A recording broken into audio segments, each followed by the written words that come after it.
GNRC হাস্পতালৰ নতুন সংযোজন centre of excellence for cancer care এক অত্যাধুনিক চিকিৎসা ব্যৱস্থাযুক্ত চেণ্টাৰ যাৰ সহায়ত ৰোগীয়ে অতি কম সময়ৰ ভিতৰতে কেঞ্চাৰ কেয়াৰৰ সুফল লাভ কৰিবলৈ সক্ষম হৈছে।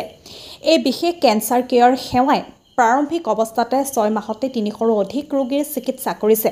ইয়াৰ জৰিয়তে 25টা জটিল কেঞ্চাৰ অস্ত্ৰোপচাৰ ইতিমধ্যে সফলতাৰে সম্পন্ন হৈছে। কেন্দ্ৰটোৱে বিগত 3 মাহৰ ভিতৰত লাভ কৰা সফলতাই ৰাইজৰ মাজত অংকলজি সেৱাৰ এক নিৰ্ভৰযোগ্য প্ৰতিষ্ঠান হিচাপে নিজকে গঢ় দিছে। আফৰোজা বেগমৰ ৰিপৰ্ট, নিভাজ অসম লাইভ। মই যিখিনি ক'লো, মই ডক্টৰ যুৱৰাজ কলিতা, সাৰ্জিকেল অনকলজিষ্ট, জিএনআৰচি হস্পিটেল, আৰু মোৰ লগত ডক্টৰ ভাগৱতী ছাৰ আছে আৰু ডক্টৰ মালাকৰ ছাৰ আছে, আমাৰ জিএনআৰচি হস্পিটেলৰ CEO আৰু CO ছাৰ।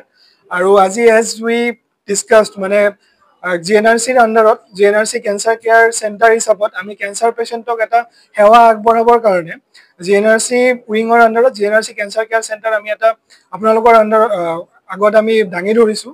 এইটো জাষ্ট এটা ষ্টাৰ্ট, আৰু যোৱা 2 মাহৰ পৰা আমি অলৰেডি কেঞ্চাৰ পেচেণ্ট ট্ৰিটমেণ্ট কৰি আছোঁ as per protocol with tumour board discussion and everything as per standard protocol. আমি কেঞ্চাৰৰ ট্ৰিটমেণ্ট এটা আমি যোৱা 2 মাহৰ পৰাই কমপ্লিটলি কৰি আছোঁ।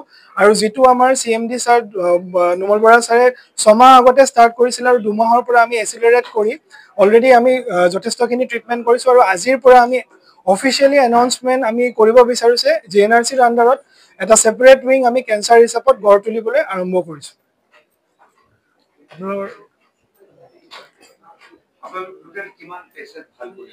এতিয়ালৈকে ভাল কৰা বুলি ঠিক তেনেকুৱা নহয়, আমি চবকে ভাল কৰা বুলিয়ে কওঁ। গতিকে প্ৰথম অৱস্থাত আমি যোৱা 2 মাহত অলমষ্ট 350 পেচেণ্ট আমি নতুন পেচেণ্ট আমি চাইছোঁ। তাৰ ভিতৰত এৰাউণ্ড 25 মেজৰ কেছেছ আমি পাৰফৰ্ম কৰিছোঁ। And all patient, all the bless from all of you and our hospital, গোটেইখিনি পেচেণ্ট ভালকৈ ডিছচাৰ্জ হৈছে। আৰু গোটেইখিনি পেচেণ্ট আমাৰ আণ্ডাৰত কেম'থেৰাপি বা ৰেডিয়েশ্যন থেৰাপি বৰ্তমান লৈ আছে।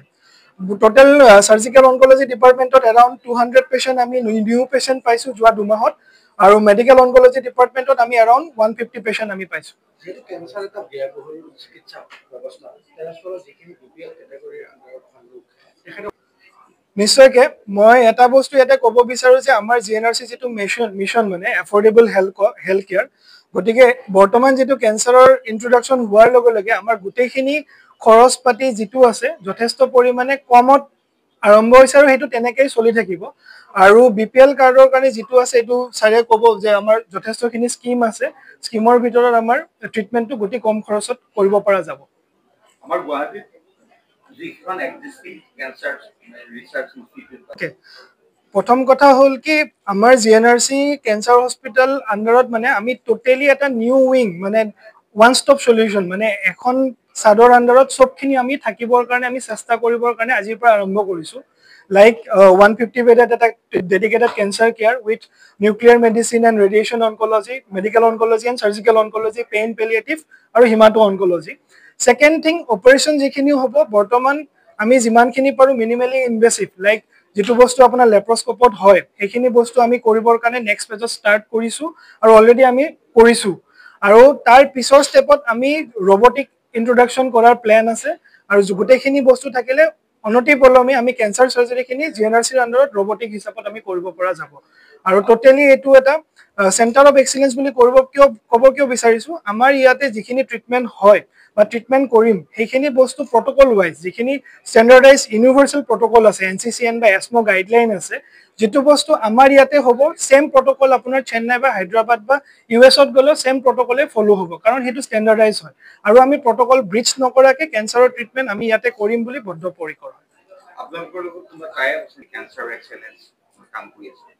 টাই আপ তেনেকুৱা ধৰণৰ নাই, কিন্তু ৰেডিয়েশ্যন অনকলজিৰ কাৰণে যিহেতু আমাৰ এতিয়া ষ্টাৰ্ট হৈছে, তেতিয়া আমি তেনেকুৱাকৈ পেচেণ্টক আমি ছাজেশ্যন কৰোঁ যে ৰেডিয়েশ্যনটো ল'ব লাগিলে ধৰক যিখিনি হস্পিটেলত এক্সিষ্টিং আছে তাতে আমি ছাজেষ্ট কৰোঁ, কিন্তু গোটেইখিনি ট্ৰিটমেণ্ট আমাৰ তাতে হোৱাৰ মানে মেইনলি মেডিকেল আৰু সাৰ্জিকেল অনকলজি এই দুটা আমাৰ তাতে অলৰেডি ট্ৰিটমেণ্ট চলি আছে।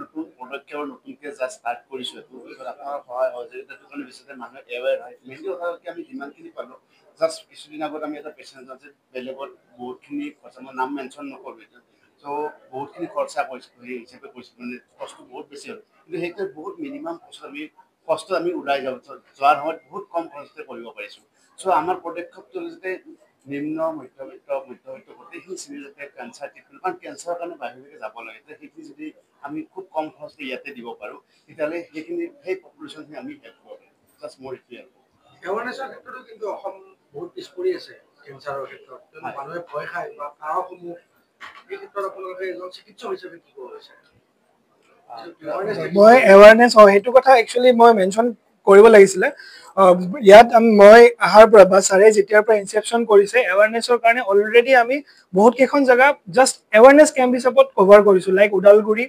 মৰিগাঁও নগাঁও তাৰপিছত আপোনাৰ জাগিৰোড এই 5টা বা 6টা জেগাত মই নিজে গৈছোঁ ওদালগুৰিৰ আপোনাৰ খৈৰাবাৰীত গৈছোঁ সৰু সৰু গাঁৱত গৈছোঁ মানে ভিতৰত গৈ পেলাই যে কেঞ্চাৰটো এটা ভয়াৱহ ৰোগ নহয় সেইটো বস্তু এৱাৰনেছৰ কাৰণে আমি কাম কৰি আছো সেইটো বস্তু জাষ্ট মানে পাব্লিকক আমি এৱেৰ কৰাৰ কাৰণে আমি অলৰেডি ষ্টেপ লৈছো আৰু এইটো আগতেও লৈ থাকিম